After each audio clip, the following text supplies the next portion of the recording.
we got to demystify tech.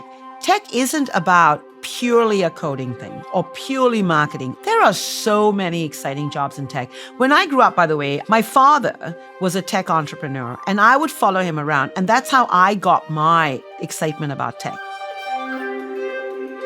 Hi, I'm Geetha. So far, Constance and I have spoken to some truly amazing employees. We've seen a detailed cross-section of AWS. We've looked at inspiring personal stories, learned about career paths, and discovered how our identity policies push this company forward.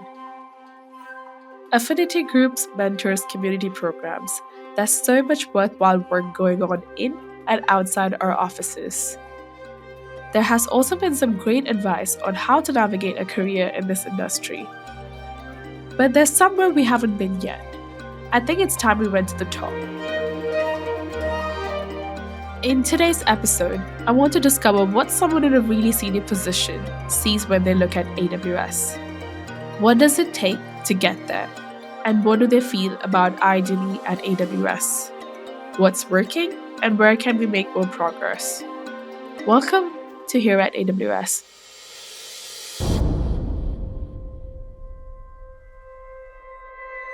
So I love connecting people.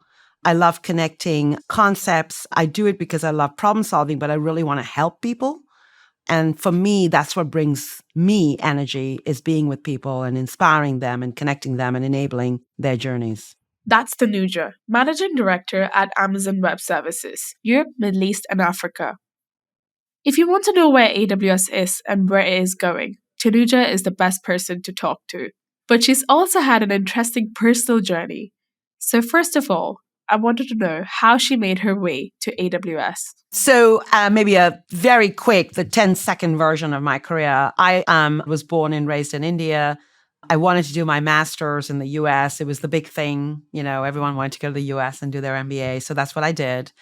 And then I stayed and worked in the US for many years. I've spent half my career in very strategic roles, be that transformation, strategy, M&A, both at classic consulting organizations like a McKinsey, but also within big companies leading large transformation programs.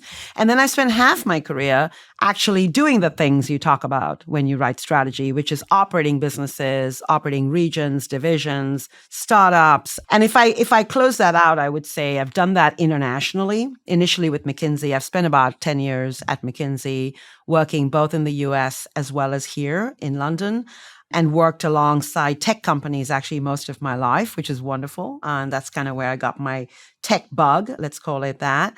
And then I worked for EMC in the US as, again, a head of strategy in M&A. I moved over to Europe about 19 years ago. I've been in the telecom sector for almost 15 years, leading a number of businesses for British Telecom, Colt, which is City of London Telecoms. Did a bit of a stint in Schneider Electric. I don't know if you know them, but they are an industrial tech organization.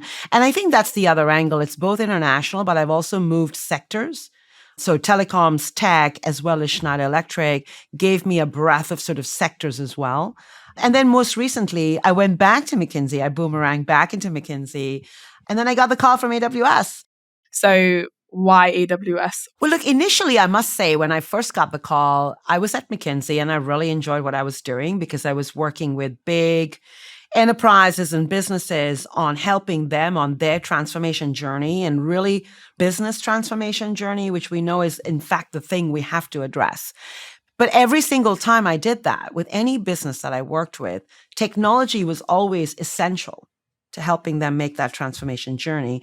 And I realized just how difficult it was for these companies to absorb. And so when AWS called me, I thought, here's an opportunity, having spent all my life either running businesses or helping them with the strategy on business transformation, is to connect the dots through to the digital and technology transformation by going over to the other side and actually help businesses understand how they can embrace the technology. I had to reflect on it, and then I realized that it was absolutely something I wanted to do, also because I was super impressed by what the cloud could do in terms of enabling society's biggest challenges, be that sustainability or be that digital skills, and of course, inclusion in all its forms. So in addition to the business transformation, I was super excited about the impact on society at large. Working at a really high level, Tanuja has a detailed map of the company, what is shifting and what's important. I really wanted to talk to Tanuja because she doesn't shy away from leading the tough conversations around diversity and inclusion. She's very vocal about what we're doing right and what we can be doing better.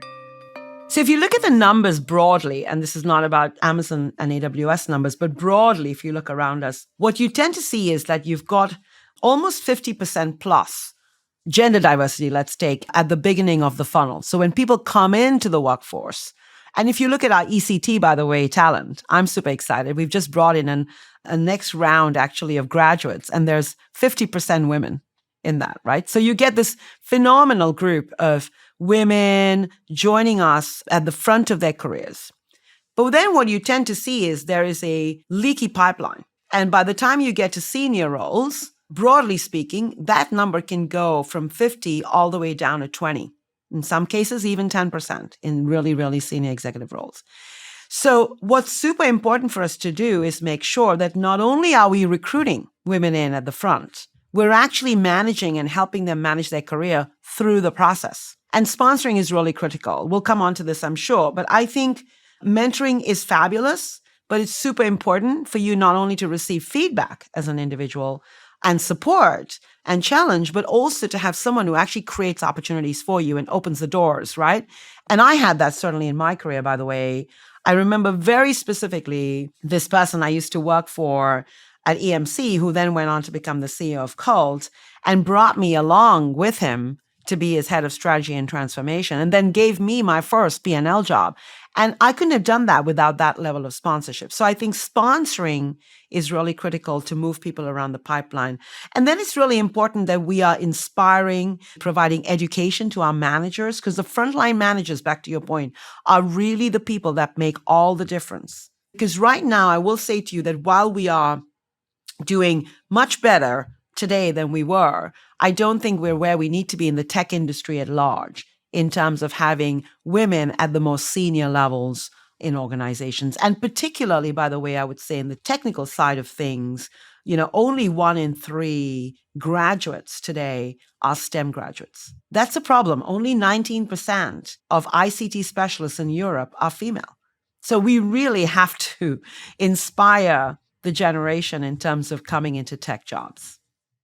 Tanuja knows about every layer of AWS, and over her time here, she's seen some incredibly positive changes. If I go back to the start of my career, and I think that's why there's a lot of positivity here, and you'll probably hear that in me, I think we've made a ton of progress. We're starting to get there in terms of having a lot more minority women and minorities at large, not just female. So I think we are improving. Right? Absolutely improving. We are very committed, by the way, at AWS and Amazon to this whole area of diversity and inclusion. I mean, we've got amazing programs here in terms of helping people return to work. We have this exciting program that we've introduced called Leadership Circles, which allows managers to share best practices and ideas and learn from, other leaders. We've got this great podcast series that we've introduced, not this one, but it's called Inclusion Podcasts, and it's absolutely lovely to see what people are doing there.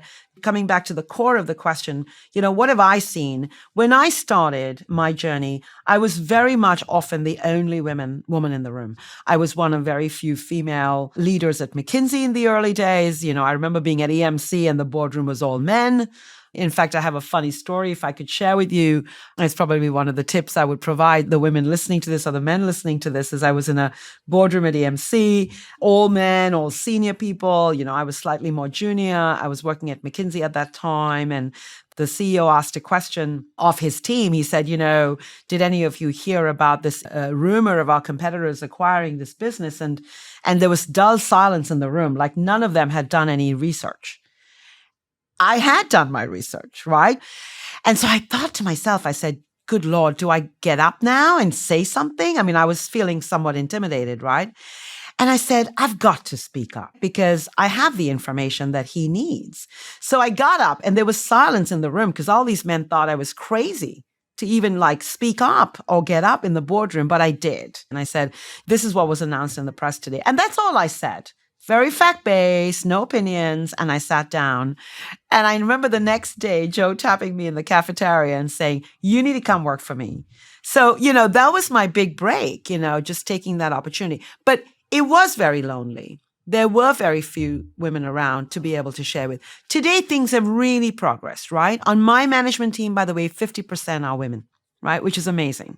So I think things have progressed. Things have evolved. Policies have evolved. I think organizations have woken up to the fact that, by the way, if they want to address their digital skills gap and their skills gap at large, they have to bring women and minorities and broad forms of diverse individuals into the workforce. We cannot deliver against the goals of productivity and enhancement and growth and innovation without embracing the entire population. It's great to hear how progress is being made within AWS. And Tanuja is keen to keep shaking things up. So look, I think 2 or 3 things I would call out. I think one is there's a lot more work to be done. I think we all believe that, right? It's both about, it's about, as I said, inspiring the next generation of talent. So we've got to get young girls in the ages of 12 to 15 already getting excited about tech. And you know what? We got to demystify tech. Tech isn't about purely a coding thing or purely marketing. There are so many exciting jobs in tech. When I grew up, by the way, my father was a tech entrepreneur and I would follow him around. And that's how I got my excitement about tech. So it's really about how do we help women take risk, raise their hands up, speak up more, right? Really lean into these discussions. And that means creating a more inclusive culture, by the way. In a very positive manner, I think we are making progress. I'm an optimist anyway, very, very much so. I actually believe as the world evolves and as you see the changes with generative AI as well, the skill set that we now need is actually no longer just a purely data and engineering only skill set. We need all the skill set. We need the softer skills as well. So there's a phenomenal time to be a woman, a phenomenal time to be a minority, a phenomenal time to be just a human being. I think there's so much that we need to do together to really be able to change society at large. Tanuja's really enthusiastic that things are going in the right direction. She's also trying to drive change outside of AWS. Can you tell me a bit more about the Power Women Network? Yeah, thanks for asking, actually. It's a labor of love. I used to be in the energy industry. So I think I mentioned I was leading Schneider Electric's UK and Ireland business. And when I got into that business, I realized that there was super few women in the industrial sector broadly. So if you look around at energy, power, utilities, by the way, again, this is changing. Now it's very different than it was. But in those days, there weren't. And so I started this network, Power Women. And actually, the word power came from the energy industry. It was meant to be really to bring together senior women and meet sort of once a month around a topic. And we didn't meet, by the way, to talk about diversity. We met to talk about innovation. We met to talk about how we could improve the skills gap. We met to talk about sustainability. We met to talk about restructuring. But my goal was the following. It was to create a senior, very senior. So these are all women who were either reporting into CEOs or were at that level of their career, to create a peer-to-peer network so that they could exchange ideas in a very safe environment, that they could call each other and ask for advice, that they could be challenges to each other. And at the same time, I created the network so that we, this group, would take on the responsibility of inspiring the next generation of female leaders. It's wonderful to see how they support each other. And I'm excited because we also launched something called Next Generation Power Women Network, where we are mentoring a group of younger early career talent. And at the same time, we've also launched a Power Women Speak podcast where I interview CEOs and senior women on their journey, just like you're doing now. Tanuja has this acute awareness of the greater mission for a better AWS. Part of that is increased representation. But from senior leadership down to graduates, we've all got to be actively involved in improving AWS. all my colleagues here within AWS and Amazon, I think together we're making a big difference in terms of what we do. So, we can't pat ourselves on the back and think we've got there because we haven't. And being vocally self-critical, as we always are at Amazon, there's a lot to do. So yeah, I think, look, if I could give more time, I would. I have a rule that I use in terms of time management, which is called 40-40-20. Someone taught me that early in my career. And it's 40% of your time with teams. It's 40% of time with your customers, your stakeholders, your partners, understanding their requirements so that you can do better. And then it's 20% of your time on reflection, on learning, on strategizing, on giving back to society. So I try and follow that rule. It's never always perfect, by the way. Let me tell you, there are weeks it just gets blown up. But as long as you've got that somewhere in your mental model and you keep coming back to it, I think it's helpful. It's a tricky one to answer, but I wanted to ask Tanuja about the company's future in terms of ID&E. What are the goals for those, like her, making the big decisions? So I think we need to continue to do the things we're doing. When you've got something working, you just put more fuel on it. We have made a commitment to train 29 million people for free around the world. It's hundreds of millions of dollars of investment, by the way, that we're making. And that's across all the programs I mentioned, whether it's Get IT or Restart, or we do a lot of work with universities. We do a lot of work with our customers. We have machine learning universities that we're working on and a variety of bursaries and other programs. So that's one. Continue doing what we're doing there because that commitment is critical. By the way, we've trained 13 million already. So it's we've made a lot of progress towards this goal. So I think that talent development, the way we recruit, the connection to our leadership principles, all that we need to keep doing. It's fascinating to hear, from a leadership perspective, the work that is being done. Talking to Tanuja, you get a sense of where we're headed as a company. I feel positive about what comes next. And you know what? The sky really is the limit. I think we are in a unique position to be able to orchestrate conversations and help people see the best practices that exist in being able to really enable career journeys for a more diverse group of individuals. Thanks so much to Tanuja for a fascinating discussion, and thanks to you for listening. It's always so fun to chat with new people from this AWS family. Exactly. No one here is just an email address. Everyone is building something and they all have a story to tell. That's it for now, so don't forget to subscribe. And hey, if working up here in the cloud sounds like fun, why not check out our website in the bio? You may just be the person we're looking for. We'll see you next time on Here at AWS.